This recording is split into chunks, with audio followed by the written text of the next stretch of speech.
Welcome back in, everybody, to a Football Friday edition of Birds 365 here, preparing for the divisional round game. And we're joined now by Ed Kracz from SI.com. Ed, great to get you back on the show, man. How you doing on this Football Friday? I'm doing all right. Fighting a little bit of a cold here, so I apologize if I keep clearing my throat. But I've been doing that for a month, Ed. I probably got it from circular, you. Yeah, I think I got it from you. Then it went from me to Nyberg, then from Nyberg. It's just a big circular thing. Well, my wife said that I probably caught it from my second wife, and I said, "Who do you mean?" And she said, "McMullen." You see That's possible. It could be my fault. But now you had that one random guy who showed up with that whooping cough, and I think it got everybody. So yeah. I still don't know who that was. But I don't either. Haven't seen him since. Maybe he's, I don't know. Maybe I hope he's okay. Yeah. I was going to say, I hope he's still alive. Yeah, he sounded pretty bad that day. Yeah.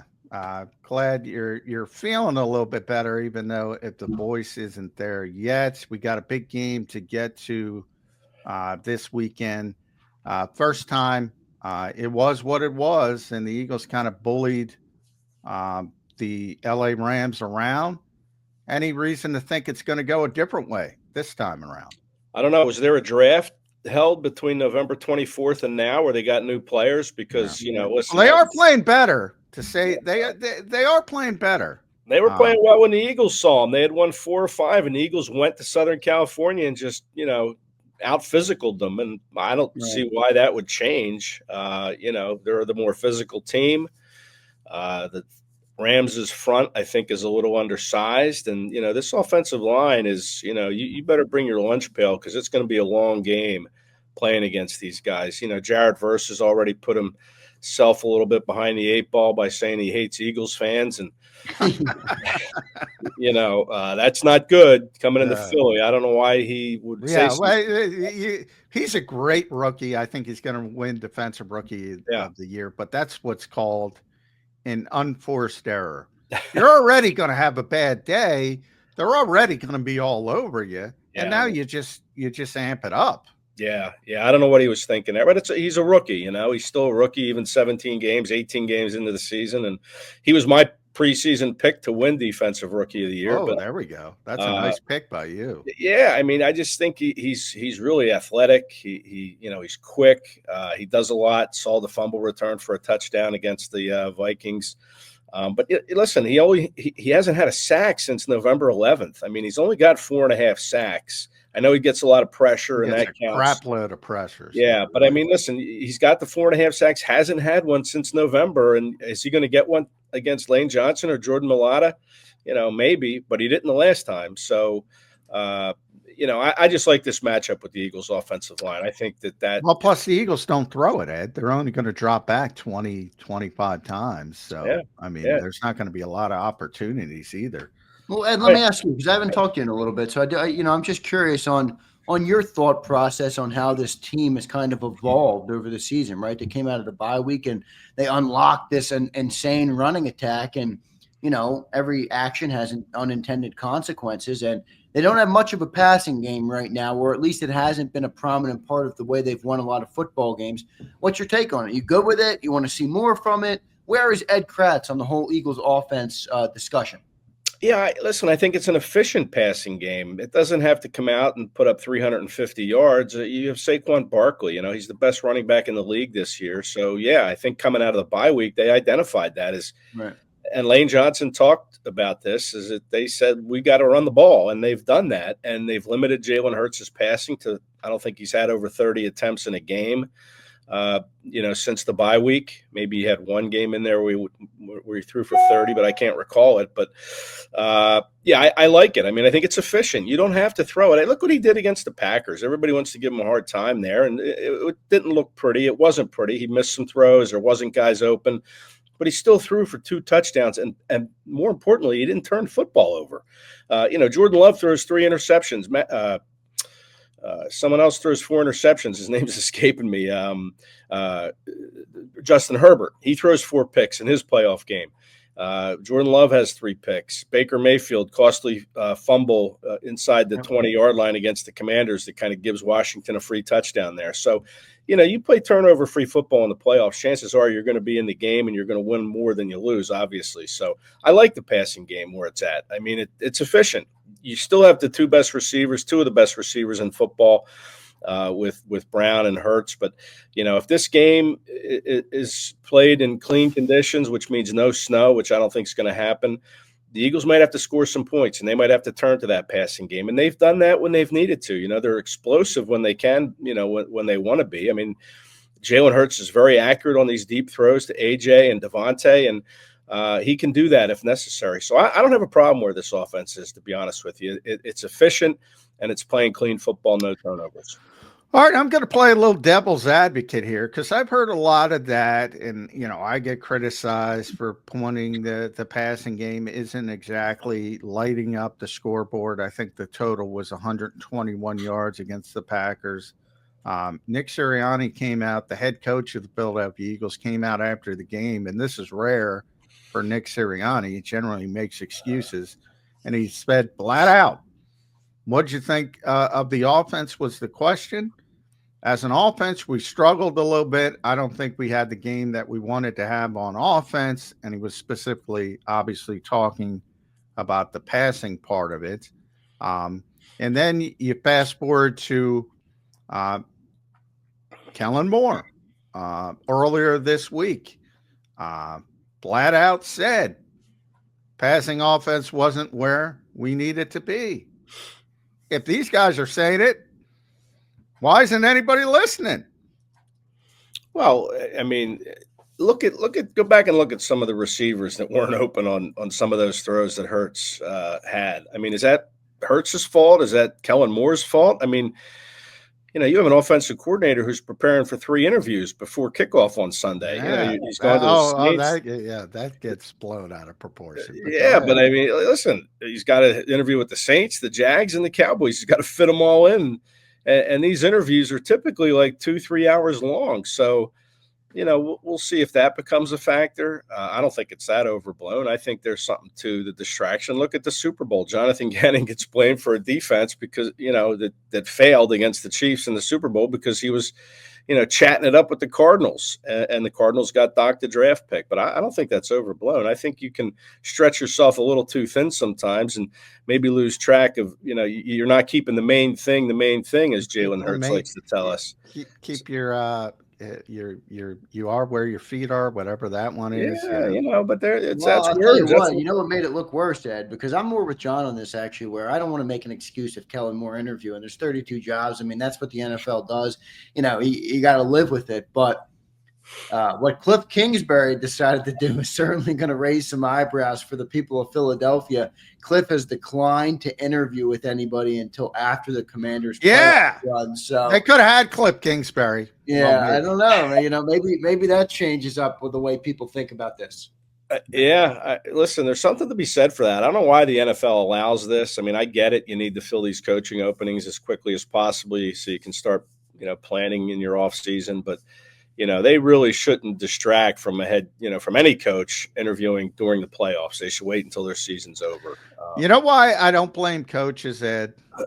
Because they get scapegoated all the time. And if you don't reach expectations, and we've seen it over the years here in Philadelphia, you're going to get your ass fired anyway. So, the fact that they have an opportunity to get a promotion, everybody does it. Ben Johnson, Aaron Glenn in Detroit, those guys got bigger dance cards than Kellen Moore. So it happens to every good team. Ironically, you bring up the Gannon stuff. Shane Steichen spent more time with Indianapolis during the lead up to the Super Bowl because he was allowed to. They had already interviewed him once, so they were allowed to have the second interview than Jonathan Gannon did with Arizona. So to me, that's misinformation. People want somebody to blame when you lose, and coaches get blamed when you lose, and often they get fired. I have no problem with this situation. None. Yeah, but, you have to factor in, the human factor of this. I mean, each coach handles things differently. I mean, okay, Steichen handled it better. Maybe another guy doesn't, just because that's human nature. So I just think that, each coach could be affected differently.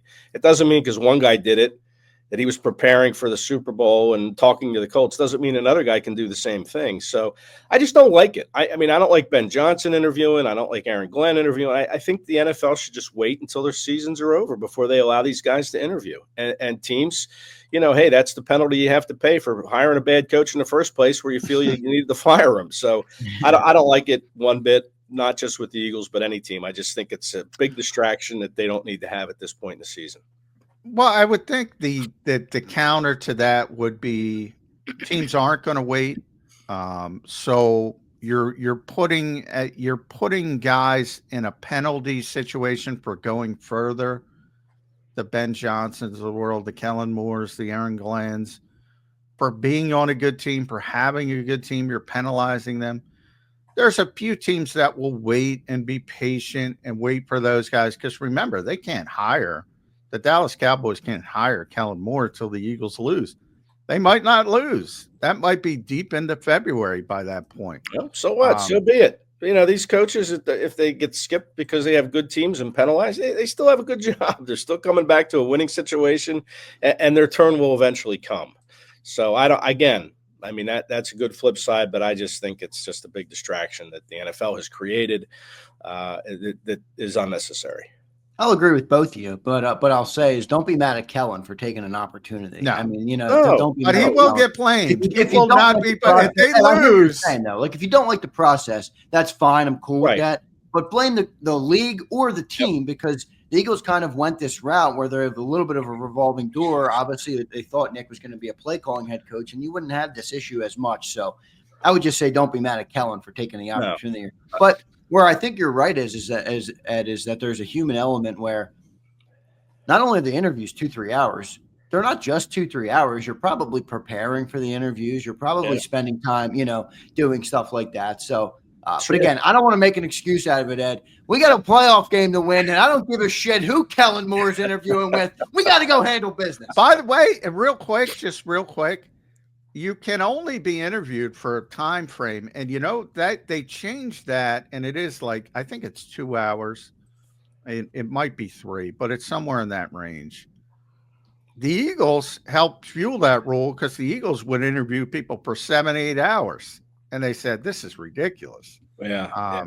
So that's partially an Eagles rule that they got it scaled back to a more manageable time frame for those who don't know. So, but Zander's right. I'm not blaming Kellen or Ben Johnson or any of the coaches. I mean, they're playing by the rules. These are the rules set forth by the league, and they're I don't know if you saw, Ed, but on our website si.com/NFL/Eagles, I went back to what Nick Sirianni said about this because Nick has been through it before, not only himself when he got hired, but his season was done. But also with Shane and Jonathan Gannon. And even Brian Johnson, before they scapegoated him last year, was getting head coaching interviews. I think people forget that. And Nick said, you don't just prepare for an interview in a week. So the preparation, I guess to say, has been done for these coaches. Now, that might take an hour or two of their time when they're with the owner or the search committee or anything like that, which is in reference to what Kellen's going to be doing today and Saturday. But all these coaches who are going for interviews now, their preparation has been done through the past 15, 20 years of their lives. So that's from the man himself, Nick Sirianni.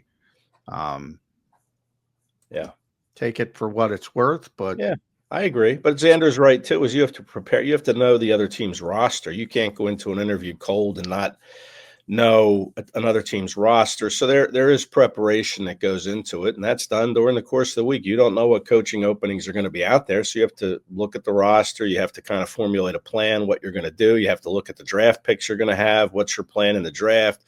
Who would you sign in the offseason? You have to be kind of in tune with all that stuff going into an interview. And if you go in cold, you're just wasting your time. You're not going to be considered for the job. So, there is that preparation that goes into it for an assistant. Yeah, no doubt. Ed, let's get back into this game, all right? I'm going to play devil's advocate on one thing for you, all right? Because I'm with you, all right? full transparency, I'm with you in this game. Unless somehow the Rams defensive line added 30, 40 pounds each and a boatload of muscle mass, I don't see how they're going to stop this offensive line. But I'll say this, and I gave this to John earlier, and I won't tell you what John said. I'll see what you have to say, all right? You got Matthew Stafford and Sean McVay. They're the only two guys left in the NFC, all right, that have Super Bowl rings. The only coach left in the NFC playoffs and the only quarterback left in the NFC playoffs that have Super Bowl rings. They are 5-1 in the playoffs together since Matthew Stafford became a Ram. Matthew Stafford has 18 touchdowns and 3 picks in that time with a 115 passer rating. All right. So they have played very good in postseason football since they have been together in LA. I'm not saying it's going to be enough, but Ed, this is a quarterback-driven league. If there's one way to keep up with an opponent that is bigger and better than you, it's with great quarterback and great coaching. I think the Rams do have that in this game. You think that's a factor? You think that's something that could give the Rams maybe not an edge in the game, but maybe they can keep it close. And if you get into a one-score game in the fourth quarter, you know how that goes in the playoffs. It's anybody's game. You just talked about Baker Mayfield kind of fumbling the game away a little bit. Anybody's game if it's a one-score game. What do you think of that combination of coach quarterback for the Rams in this game? Yeah, that's a good analysis. I mean, yeah, that's a dangerous combination. McVay, he might be the best head coach still left in the playoffs. Well, Andy Reid, of course, but yeah, McVay's right up there. He's won the Super Bowl. Stafford is a playoff type quarterback, and that could present problems. But this Eagles pass defense has been very good this year. They're able to get after the quarterback. They sacked Stafford 5 times in that game on November 24th. So again, as much as the Eagles offensive line is an advantage, I think the Eagles defensive front is an advantage too. So they're going to probably get Stafford off his spots. They're going to have to make him, put his eyes down to take away any downfield stuff that he's looking at. And I think the Eagles defensive line can do that. Their pass defense, both cornerbacks, Slay and Cooper DeJean, each had an interception against Jordan Love. First time the corners had picks this year. I just like the way this Eagles pass defense is playing. Number 1 in the league, and I think they match up well. That's not to say Stafford and McVay aren't going to find a way to take advantage of some things the Eagles are doing. And a big concern for me is no Nakobe Dean in the middle of that defense. It looks like Jeremiah Trotter might end up playing a good amount in this game. Yeah. So that's a concern. You put a rookie linebacker in there and, you hope he can hold up, especially, against tight ends. The Rams have a pretty good tight end. So yeah, it's a concern, but I like the way the pass defense is playing. And then again, you factor in the weather part of this. Stafford is not a cold weather type quarterback. He's a Florida native, played his football at Georgia, warm weather state. Played indoors for 12 years with the Lions, playing in Southern California now. So, he's not real good. I think he's 1-8 in, rain and snow games. So that could be a factor as well. And, I think Kyron Williams is a concern as well, the running back. He had a pretty decent game against the Eagles last time. Jordan Davis didn't play a lot of snaps in that first game. He's your big run stopper, so he may see more time to try to stop the run. But I'm not that – I'm unconcerned about Stafford and McVay for sure, but I like the Eagles' pass defense and their pass rush to kind of take charge a little bit in this game. I'm gonna defend Nick Sirianni, which is not often a positive thing for some bizarre reason. I guess it's his personality, Ed. But Sean McVay. Sean McVay's like the guy in the NFL, the offensive guy. Everybody – whoever had a cup of coffee with Sean McVay can get an interview. Right. If you go back to Sean McVay's first 4 years, tremendous, makes a Super Bowl, loses a Super Bowl. I think he won, 20, 30, 43 games, made the playoffs 3 times. And I say first 4 years because that's how long Nick Sirianni has coached. Nick Sirianni's won 48 games, 5 more games. He's won the same amount of playoff games. He's made a Super Bowl. He played better in that Super Bowl, his team. They lost, but they played much better than the Rams did in that Super Bowl against the Patriots. 4 for 4 in the playoffs, not 3 for 4. Why isn't Nick Sirianni Sean McVay in people's minds? Yeah, I just think he rubs people the wrong way with some of his sideline, antics. He's getting into it after the Cleveland game with some Eagles fans behind the bench. He's always yelling at other teams, players. He's getting on the officials. I just think he's got this smug, smirky look to him. But listen, that it's just what he's made. I mean, I don't fault him for that at all. But and you're right. He's a really good coach. And people ask me, is he going to keep his job if the Eagles lose to Green Bay? Now they're still saying, is he going to keep his job after the Rams? I mean, come on, what are we doing here? The guy, like you said, has won a ton of games, and where are the Eagles going to find a better coach at this point? I wrote a story this week about, he's entering the final year of his contract. Both him and Howie Roseman are coming into the final years of their deals. And, you talk about all the players that are free agents coming into the offseason. If you're Jeffrey Lurie, you got to re-up Roseman and Sirianni here for at least another 3 years, I would think. You're not going to fire him at this point. No. I mean, no. Well, Howie's got nothing to worry about. Yeah. But Nick has the New York Jets said. Well, I pointed out, like, Julian Lurie is kind of waiting in the wings to take over the show here when Jeffrey retires, and we don't know what that relationship is like between him and Howie. That's the crux point. Good. But there's no evidence that Jeffrey's ready to step down. He's still healthy, Yeah, he's so 74 years old. We'll see. I mean, he's training his son to take over the show here, so it's going to happen at some point. Oh, yeah. And the point is Sirianni is not going anywhere, and the hate for Sirianni, and there is, I get blowback all the time when I post this stuff defending Sirianni. Is out there, and I think it's just because of the way he manages the team. They don't see the behind the scenes stuff that he's very good at. His players have his back, and he came out and vociferously defended AJ Brown for reading on the sidelines. I mean, he's got his players' backs, and that goes a long way. If you're winning, the players are going to have your back too, and they have Sirianni's back. He's established a culture where they're all they all seem to like each other. They all play for each other. They're all afraid of disappointing other guys in that locker room if their play isn't up to par. So, you have to credit Sirianni for that. He's built that culture. And whether you like him or not, you're going to have to get used to him because he's not going anywhere. Yeah. Objectively, every step of the way, he has surpassed Sean McVay. But I think if you asked 100 people around this league, probably 99 would say McVay's the better coach. It's bizarre to me. And then you start to get that. Well, the Eagles have a better roster. All right. I mean, yeah, I don't know. And I say better roster doesn't guarantee anything. You could have a lot of prima donnas. When you have a great roster, you could have prima donnas. You could have guys wanting to play for themselves because look at me, I'm the greatest player on this team.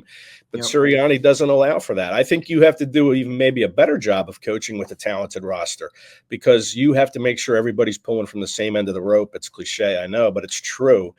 You have to get all these superstar players to play for each other and not just for themselves. No doubt about it. And that's why I like that the Tim McManus story that came out this weekend, because I think it gave you some behind the scenes. Being an NFL coach is so much different than X's and O's. And John talks about that all the time to his credit. It's such a bigger job than people lead you to believe. And it's very clear, when you hear some of those stories that these dudes, whether we like Nick or don't like him or we don't like the antics or whatever, these guys play for him. And he leads men. And even more importantly, these are professionals. These aren't college kids. These are it's hard to get a 28-year-old making millions of dollars to get amped up for you, but they do. And that's definitely a credit to Nick Sirianni, no doubt. Yeah, absolutely agree. Yeah, no doubt. And we'll get to the game now, the actual game. I think we all see it the same way. Last week I had a little bit of caution, Ed, with the Green Bay Packers. I thought, well, if they come in with their A game, maybe there's a little bit of a small path for an upset, even though the game's at Lincoln Financial Field. Didn't turn out that way. This one, I got to be honest with you, Ed, I can't come up with a path for the LA Rams. To me, this is styles make bites. They're going to push them around just like they did in the first game.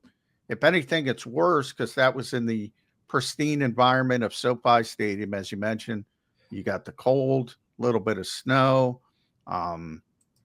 Is there a path? Is there a path other than turning over the football a bunch and the Eagles have gotten completely risk averse. They don't even give Jalen the opportunity to turn over the football.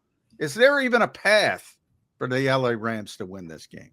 Yeah, I agree. I mean, Zander made a point with Stafford being a good playoff quarterback and McVay and him being what 5-1. Zander, you said in the postseason. I mean, that's pretty good. I mean, that could be their path is try to outscore this Eagles team, and to do it, maybe they'll try to control the clock a little bit with Kyron Williams picking up some yards on the ground.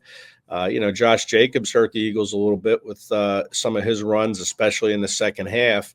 But if the Rams can control the clock and keep the Eagles' offense off the field, maybe they can find a way to pull off an upset here. But I just don't see it. I mean, I'm kind of reaching by saying that, but because I just don't see it either. I was a little concerned about the Packers just because first playoff game, it always seems like it's kind of the claw scratch. Teams are trying their best to win to keep their seasons going. I mean, remember the Eagles Super Bowl run started with a 15-10 win over the Falcons back in 2017. That was a game till the very end.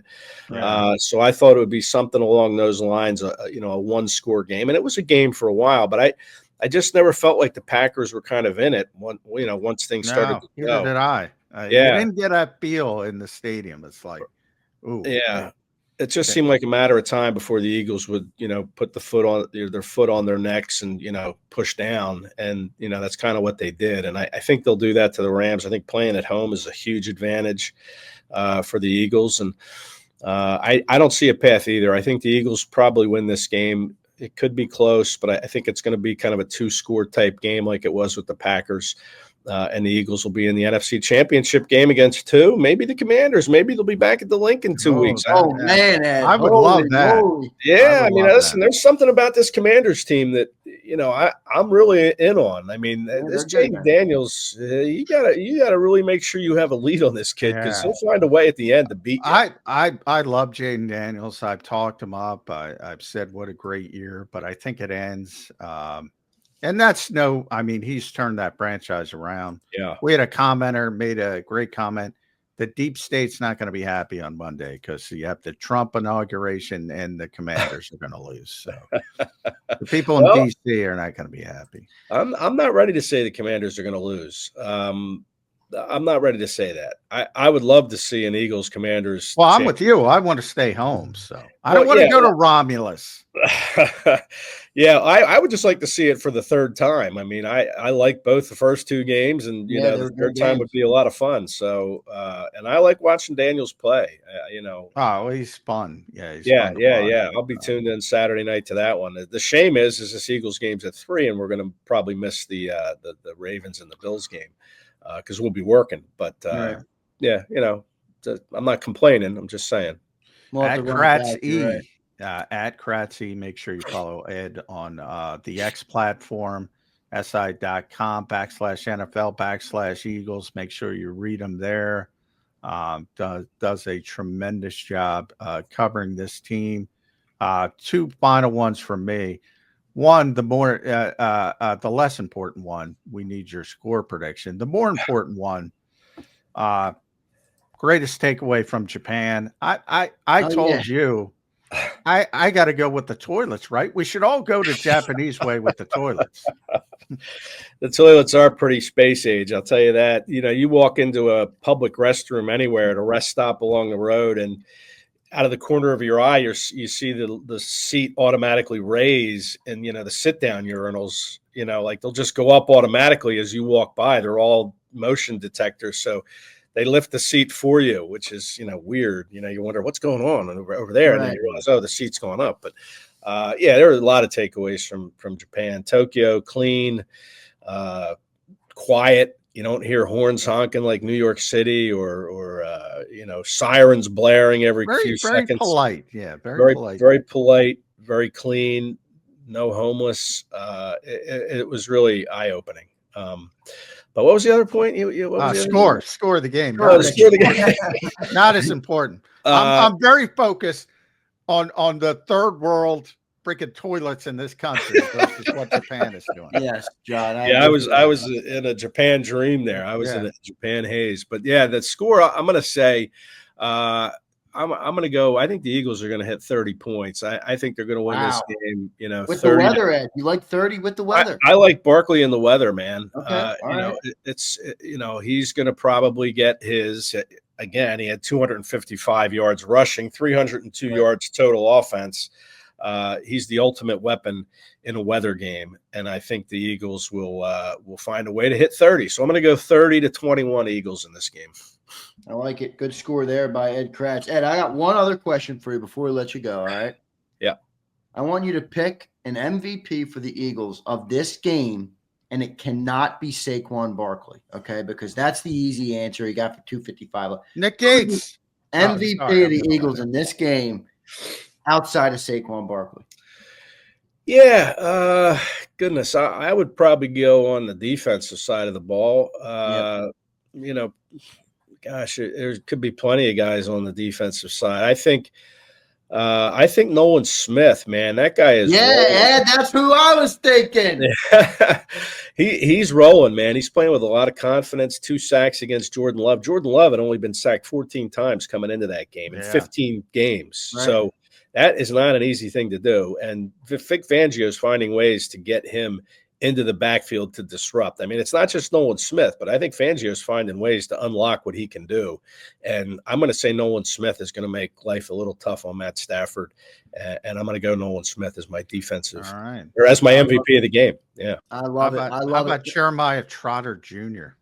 Yeah, I'm not ready to go there.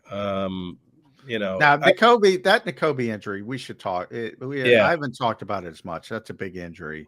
That's a concern for me, but I'm with you. Nolan's playing great, and that makes people forget about Bryce Huff, who played 1 snap against the Green Bay Packers. Yeah, boy, what a disaster it's been for Bryce Huff. And you feel bad. He's a nice guy, but you know he just has struggled really mightily. So, but in Nolan Smith we trust. Let's go.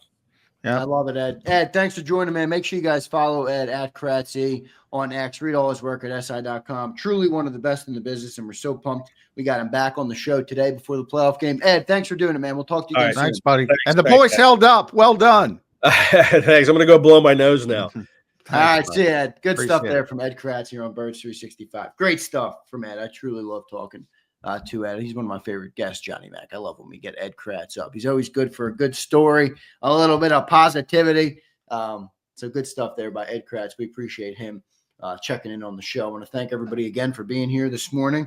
All right, we got a big crowd in here. It's a football Friday. We got a divisional round playoff game. Johnny Mac, just a couple more minutes to talk to the people before the game. What is peaking in the John McMullen mind right now as we prep? And we get closer an inch. I've been waiting for somebody all week to talk me into a way the Rams could win this football game. I tried. You shot me down like there was no tomorrow. I haven't gotten it. Maybe that's what scares me the most. I don't like agreeing with the consensus because I try to keep an open mind and I always see the other side of things. That's how I think this is just a disastrous matchup for the Los Angeles Rams. They just don't match up with this team. Yeah. Doesn't mean they're not good. You saw on Monday night, they're good. Yeah, right.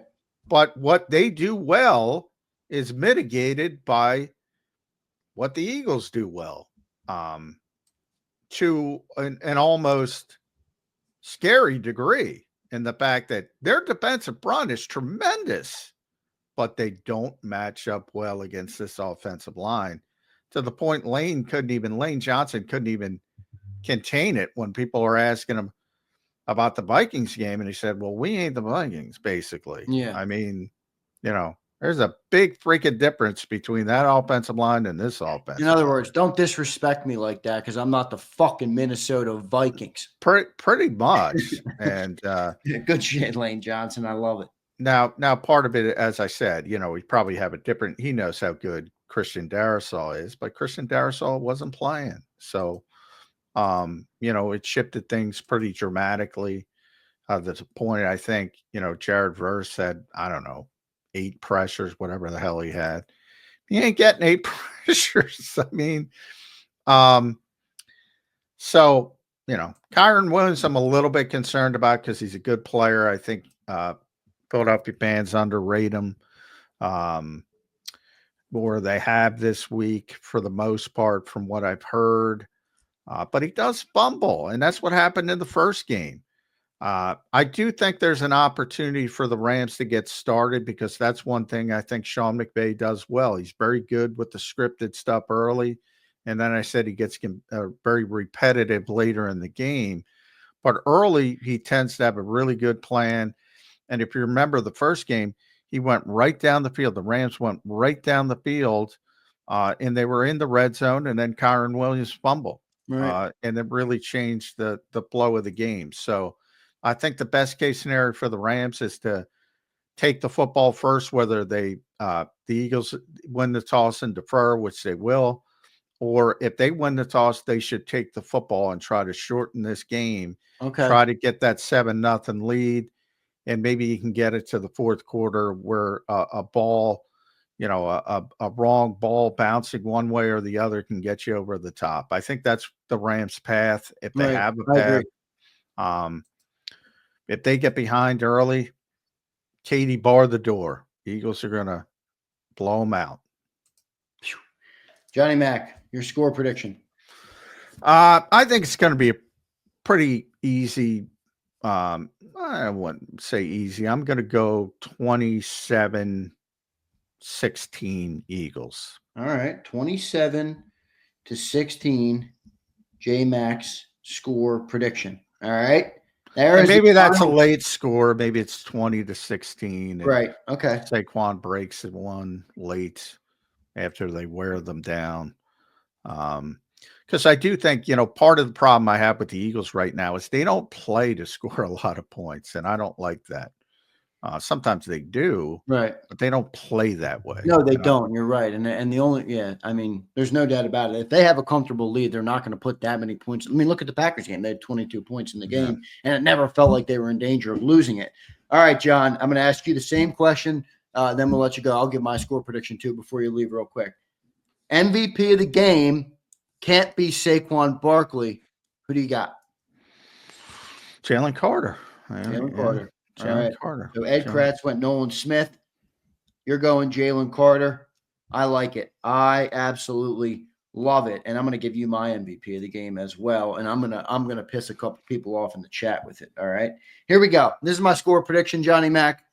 I'm going to take the Eagles 24-17. All right. I got a little bit of a lower scoring game. I think the snow is going to play a factor. I think it's going to be a big running game, but I think there's going to be a couple big plays down the field in the passing game. I think the Eagles are eventually going to have to take that roof off and be able to make those explosive plays. And that's where I'm going to go. I'm going 24-17 Eagles. Johnny Mac took Jalen Carter, and I was leaning Jalen Carter, but I'm going to go on a whim here, John, for my MVP of the game today. That's not Saquon Barkley. I'm going to go quarterback Jalen Hurts. I think Jalen Hurts is going to make a big play in this game. I think Jalen Hurts is going to do something in this game to show you that he is a playoff-ready quarterback. He doesn't give a shit about the regular season stats, but when you need him to make a play, he is there.